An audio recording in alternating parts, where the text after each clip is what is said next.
quem somos. A descoberta do genoma humano gerou uma onda de entusiasmo, mas foi uma euforia que durou pouco tempo. Continuam incontáveis os segredos da criação. Normalmente a natureza é generosa, mas quando é cruel... Por que é que há pessoas que nascem marcadas? Eu diria que a natureza também tem o direito de se enganar. Também tem o direito de cometer erros. Não se esqueça que quando nós falamos de genes, estamos a falar a um nível molecular. Se calhar estamos a falar a um nível de física quântica. Se calhar estamos a falar de incertezas.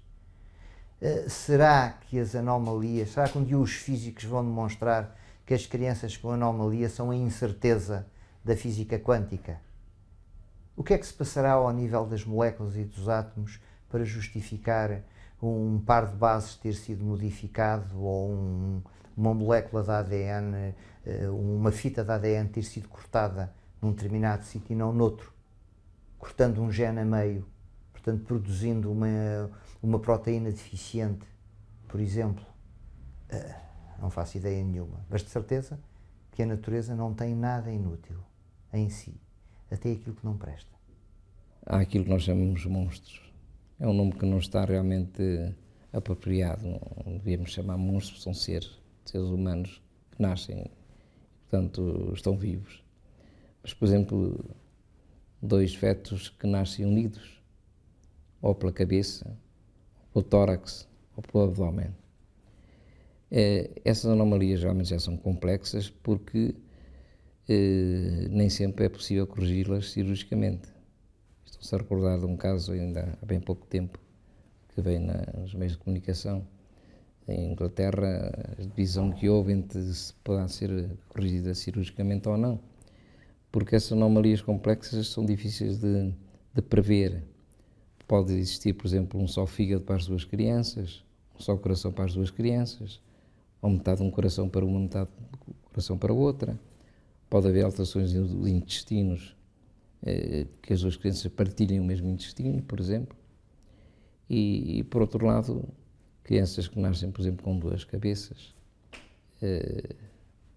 crianças, como já disse, podem nascer unidas pelo tórax ou pelo abdômen. E nós habitualmente chamamos monstros, como disse há pouco, estas anomalias congénitas, o que a meu ver é um termo um bocado injusto, digamos assim, para um ser vivo, não é?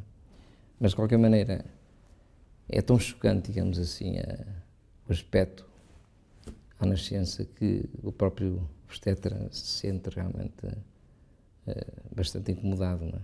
Para não dizer a mãe e para não dizer os familiares. A Igreja Católica defende a vida. A Igreja Católica condena o aborto. E agora, em determinada altura, deparamos com um caso destes anómalos, não é? O que é que a Igreja faz? Tem responsabilidade, não é?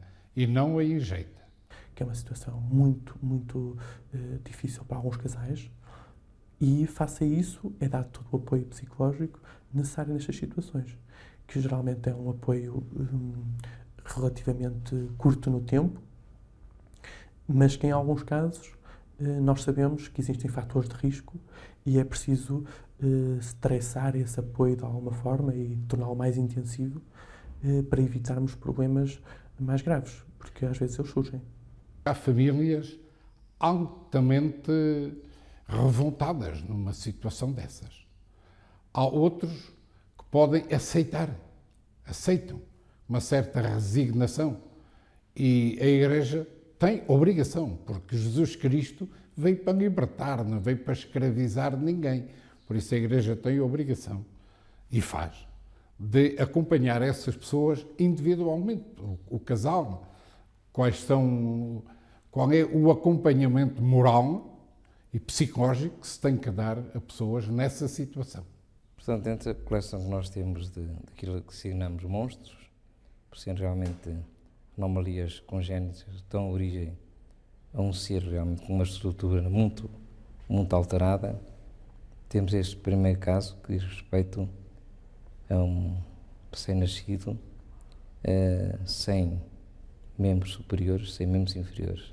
Sobretudo, a ausência de membros inferiores é aqui perfeitamente patente e nos membros superiores existem apenas dois cotos, como que uma parte apenas de um osso, que seria o húmero, mas extremamente reduzido no seu tamanho. Por outro lado, notar que, apesar destas anomalias tão graves, com ausência praticamente de membros superiores e inferiores, existe aqui ao meio a cicatriz umbilical, o umbigo já formado, o que é uma prova de que, neste caso, a anomalia congénita, este monstro, entre aspas, sobreviveu durante alguns tempos, alguns dias, pelo menos. O osteogênese imperfeita é uma anomalia génica em que o osso não se forma com a solidez de um osso normal. É um osso mais frágil, que se pode partir com muito mais facilidade. Há uma situação praticamente extrema, que é o chamado feto fantasma. O que é o feto fantasma? É um feto que existe, a gravidez existe perfeitamente, mas quando se fazia uma radiografia não se via esqueleto. Esta criança nascia, não tinha o suporte ósseo e morria asfixiada sobre o seu próprio peso. Isto é uma situação perfeitamente extrema, o feto fantasma. Agora, há variedíssimos graus, há classificações de osteogênese imperfeita. Há pessoas com osteogênese imperfeitas que fazem uma vida praticamente normal e há situações muitíssimo mais graves. Essa é a grande dificuldade, é por ecografia ser capaz de classificar. Porque quando o feto já cá está fora, quando é um recém-nascido, com o raio-x é fácil. Às vezes é muito difícil classificar. E isto é fundamentalmente uma doença génica que se traduz por uma má modelagem, por um mau cimento do osso, por uma má construção do osso. Este é um outro caso, um monstro unitário, como também era aquele. Monstro unitário quer dizer único, um ser único, que tem a particularidade de não ter nariz e no seu lugar existe uma fenda palpebral com um globo ocular, portanto um só olho. Chamamos isto de um ciclope. Por outro lado, a boca também é mal formada, quase que não existe a região frontal e depois prolonga-se a parte craniana para uma zona em forma de bolsa, vê-se melhor lateralmente, continuação, portanto, daquilo que seria a parte craniana por uma bolsa, um saco, que se estende até ao dorso deste exemplar e onde provavelmente estão contidos parte do sistema nervoso. Em primeiro lugar, parece-me que é importante que o casal esteja disposto a saber essa informação. E que haja desde logo um trabalho de preparação desse casal e que ele tome a decisão de querer saber se o filho, se o feto, aliás, tem problemas graves ou não. Ou seja, a decisão de fazer um diagnóstico pré-natal. Que é uma decisão complicada, que tem riscos, tem uma informação que muitas vezes é difícil de se entender. E o casal deve decidir, tendo em conta toda essa informação, se quer ou não fazer um diagnóstico pré-natal. Depois de fazer um diagnóstico pré-natal, poderá-se detectar um sem número de problemas, que os técnicos saberão muito melhor do que eu, e perante esses problemas, se forem detectados, que evidentemente não é assim tão frequente, os casais geralmente tomam decisões face a esses problemas. Geralmente, quando se trata de uma gravidez, ou interrompem a gravidez ou prosseguem essa gravidez até ao termo, não é? É um drama, verdadeiramente, e digo-lhe, tenho acompanhado casos desses, tenho estado com pessoas dessas, mas eu tenho que condenar uma atitude que se está a tomar também aí, quando há casais já com uma certa idade, vamos lá dizer, ou senhoras que estão a rondar os 40 anos, e são já problemas de risco, uma gestação de grande risco, há médicos que, por isso, simplesmente dizem aborte.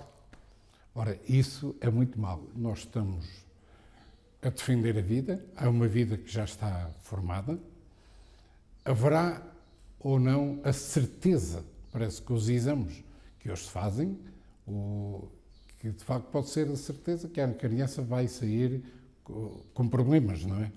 Vai nascer com problemas.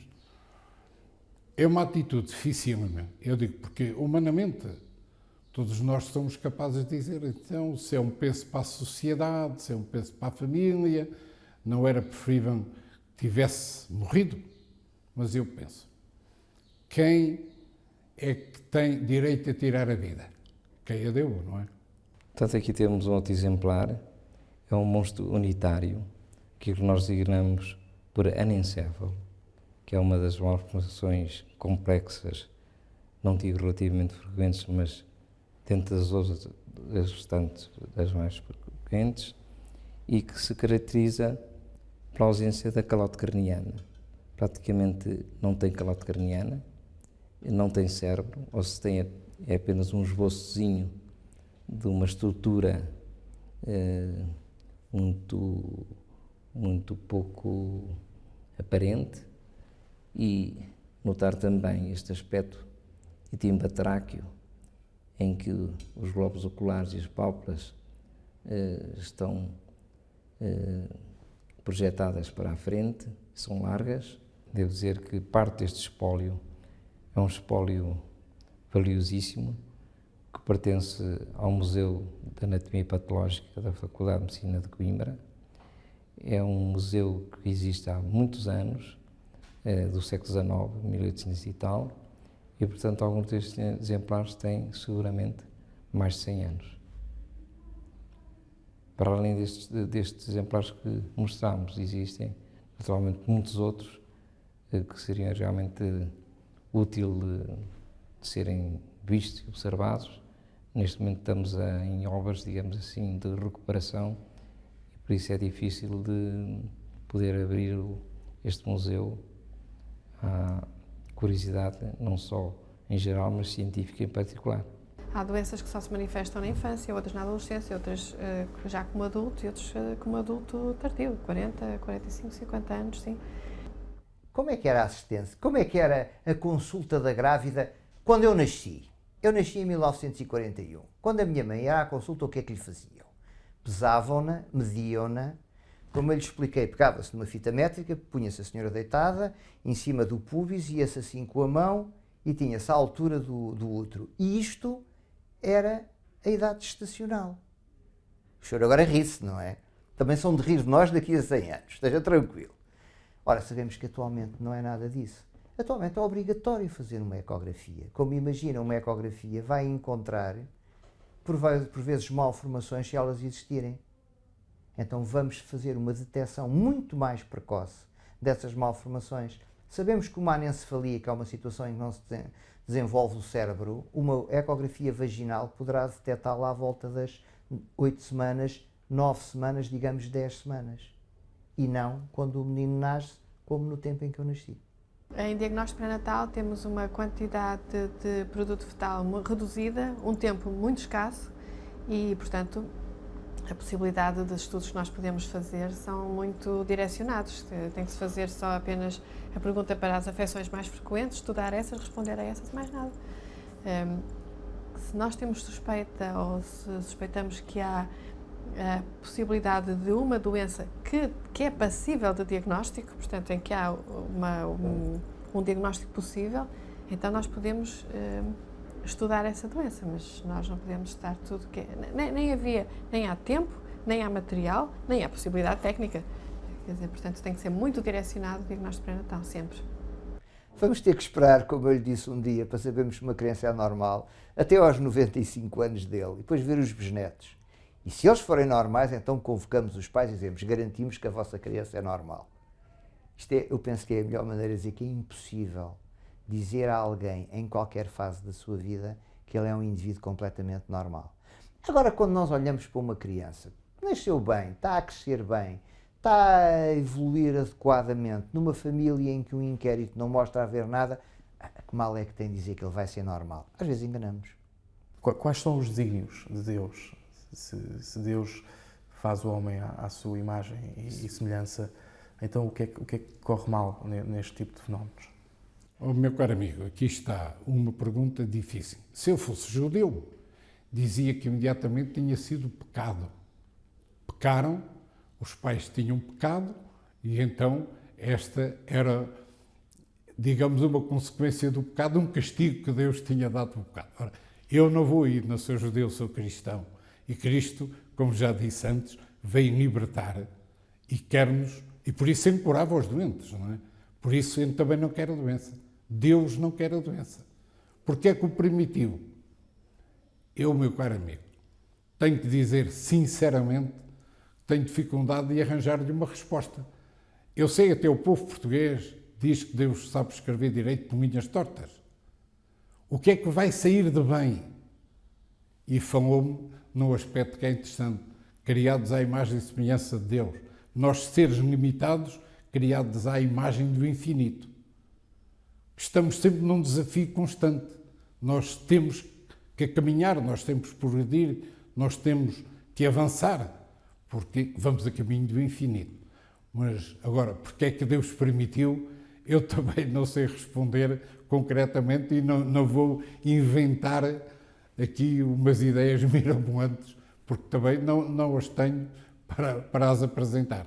Deus permitiu, Deus é bom, Deus é misericórdia, Deus sabe tirar do mal o bem. Essa é a minha resposta. Quem não quer ser lobo não lhe veste a pele. Por vezes a sabedoria popular é injusta. Há quem não tenha alternativa. Há quem tenha de vestir mesmo a pele do lobo, em noite de lua cheia. Para a semana vamos falar de homens-lobo, o fenómeno do lobisomem. Eu chamo-me Alfredo Brito. Boa noite.